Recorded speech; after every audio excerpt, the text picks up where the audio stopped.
టాలీవుడ్ లో యాక్షన్ హీరోగా గుర్తింపు తెచ్చుకోవడానికి ట్రై చేస్తున్న అక్కినేని అఖిల్ ఈసారి లెనిన్ అనే పవర్ఫుల్ టైటిల్ తో బాక్స్ ఆఫీస్ బరిలో దిగుతున్నాడు. ఒక ఇంటెన్స్ యాక్షన్ థ్రిల్లర్ గా తెరకెక్కుతున్న ఈ సినిమా ట్రీజర్ ను నాగార్జున కెరియర్ బిగినింగ్ డే మే 23 రోజే ప్లాన్ చేసి అఖిల్ తన తండ్రికి ఒక మెమరబుల్ గిఫ్ట్ ఇచ్చాడు. ఈ క్రేజీ ప్రాజెక్ట్ వచ్చే నెల జూన్ 26న ప్రపంచ వ్యాప్తంగా థియేటర్ లో గ్రాండ్ గా విడుదల కానుండగా అదిరిపోయే టీజర్ రిలీజ్ చేశారు మేకర్స్. మనోడు వస్తున్నాడు అనే ట్యాగ్ లైన్ తో వచ్చిన ఈ టీజర్ అభిమానులతో పాటు ఆడియన్స్ కు విపరీతంగా కనెక్ట్ అయిపోయేలా ఉంది. అఖిల్ కమ్బ్యాక్ కోసం ఎదురు చూస్తున్న అభిమానులకు ఈ టీజర్ ఫుల్ జోష్ ఇవ్వడమే కాదు సూపర్ హిట్ వైబ్ ఇస్తుంది. ఈ టీజర్ లో అఖిల్ మేక్ ఓవర్ డైలాగ్స్ బాగున్నాయి. లెనిన్ క్యారెక్టర్ ను సరికొత్తగా డిజైన్ చేసినట్టు తెలుస్తుంది. హీరోయిన్ భాగ్యశ్రీ బోల్సే అఖిల్ పేరు బాగుంది, అందుకే నాకు కూడా ఈ వీడియో చూస్తుంటే చాలా హాయిగా ఉంది అంటూ సోషల్ మీడియా వేదికగా మురిసిపోయారు.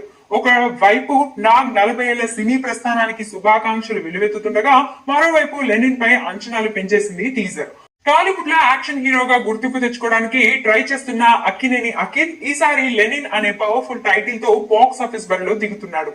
ఒక ఇంటెన్స్ యాక్షన్ థ్రిల్లర్ గా తెరకెక్కుతున్న ఈ సినిమా ట్రీజర్ ను నాగార్జున కెరియర్ బిగినింగ్ డే మే 23 రోజే ప్లాన్ చేసి అఖిల్ తన తండ్రికి ఒక మెమరబుల్ గిఫ్ట్ ఇచ్చాడు. ఈ క్రేజీ ప్రాజెక్ట్ వచ్చే నెల జూన్ 26న ప్రపంచ వ్యాప్తంగా థియేటర్ లో గ్రాండ్ గా విడుదల కానుండగా అదిరిపోయే టీజర్ రిలీజ్ చేశారు మేకర్స్.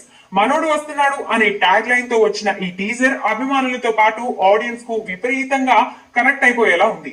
అఖిల్ కమ్బ్యాక్ కోసం ఎదురు చూస్తున్న అభిమానులకు ఈ టీజర్ ఫుల్ జోష్ ఇవ్వడమే కాదు సూపర్ హిట్ వైబ్ ఇస్తుంది. ఈ టీజర్ లో అఖిల్ మేక్ ఓవర్ డైలాగ్స్ బాగున్నాయి. లెనిన్ క్యారెక్టర్ ను సరికొత్తగా డిజైన్ చేసినట్టు తెలుస్తుంది. హీరోయిన్ భాగ్యశ్రీ బోల్సే అఖిల్ పేరు బాగుంది, అందుకే నాకు కూడా ఈ వీడియో చూస్తుంటే చాలా హాయిగా ఉంది అంటూ సోషల్ మీడియా వేదికగా మురిసిపోయారు. ఒక వైపు నాగ్ 40 ఏళ్ల సినీ ప్రస్థానానికి శుభాకాంక్షలు వెలువెత్తుతుండగా మరోవైపు లెనిన్ పై అంచనాలు పెంచేసింది టీజర్.